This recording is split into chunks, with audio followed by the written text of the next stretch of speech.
Assalamualaikum warahmatullahi wabarakatuh. Perkenalkan, nama saya Syarifah Novelia Anggriani. Saya berasal dari kelas C pagi semester 7. Di sini saya akan menjelaskan kesalahan berbahasa tataran semantik. Pertama-tama saya akan menjelaskan apa itu pengertian dari semantik.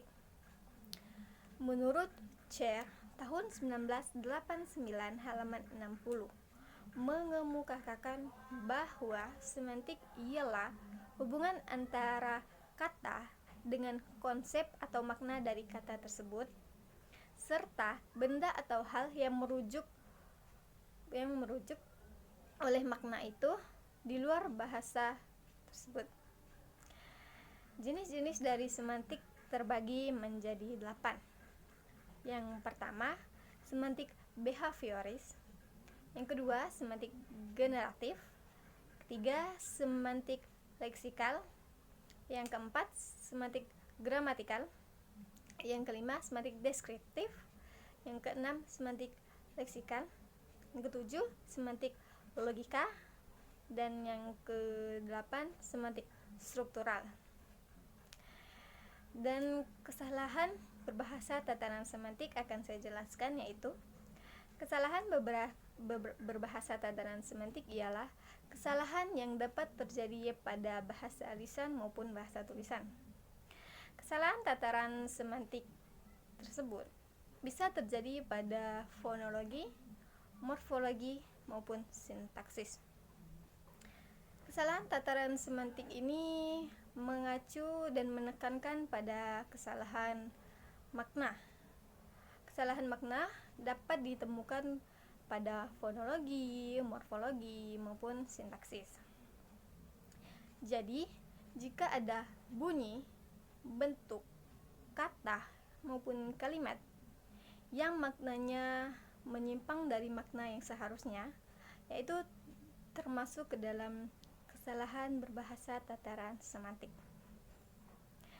Dalam kesalahan tataran berbahasa semantik disebabkan oleh 3 bagian.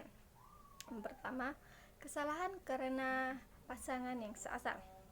Yang kedua, kesalahan karena pasangan yang terancukan. Yang ketiga, kesalahan karena pemilihan kata yang tidak tepat.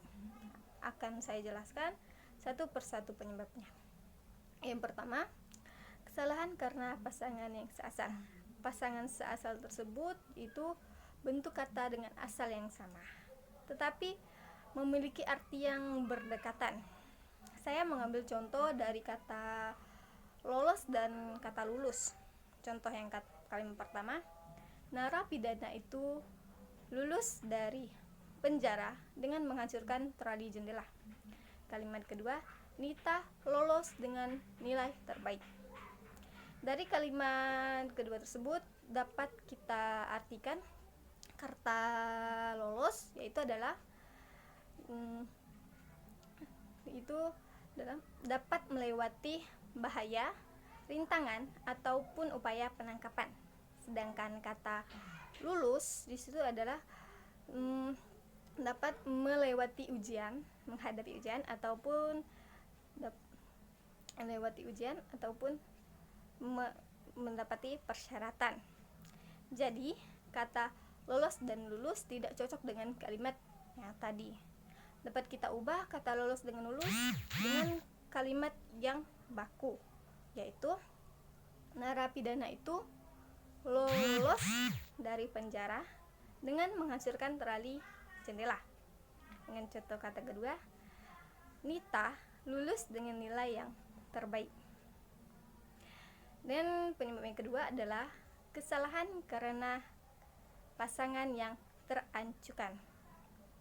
Dari pasangan yang terancukan, saya mengambil contoh dari kata sair dan kata syair. Contoh kalimatnya yang adalah seniman itu sedang membaca sair. Dan kata yang kedua, orang Islam yang beriman sangat mengingat syair. Dari kalimat tersebut, kata sair dan syair tidak cocok dengan kalimat itu. karena arti sair adalah api neraka, sedangkan syair ialah puisi lemah. Jadi sair dan syair tidak cocok dengan kalimat itu. Dapat kita ubah dengan kalimat baku, yaitu seniman itu sedang membaca syair. Dan kalimat yang kedua, orang Islam yang beriman sangat mengingat sair.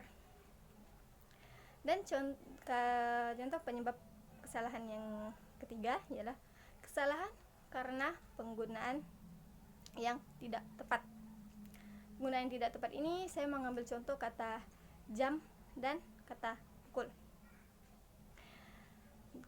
Contohnya yang pertama, akan diadakan rapat jam 14.00. Dan kalimat yang kedua, saya menunggu Anda selama 2 pukul.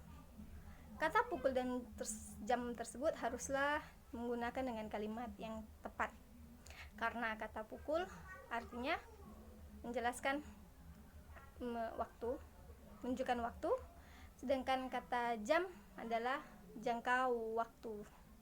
Jadi kata jam dan pukul tersebut tidak cocok dengan kalimat tersebut, karena kata jam di kalimat itu menunjukkan waktu, sedangkan kata pukul menunjukkan jangka waktu. Dengan mengubahnya pada kata yang baku, bisa kita ubah dengan sebagai berikut.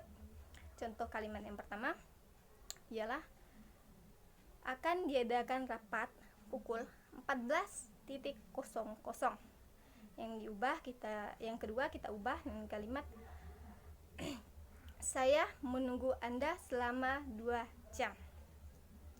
Baik, sekian penjelasan dari saya tentang materi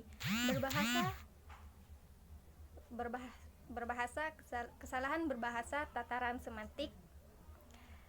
Baik, sekian dari saya. Saya ucapkan terima kasih. Mohon maaf bila ada salah-salah kata. Assalamualaikum warahmatullahi wabarakatuh.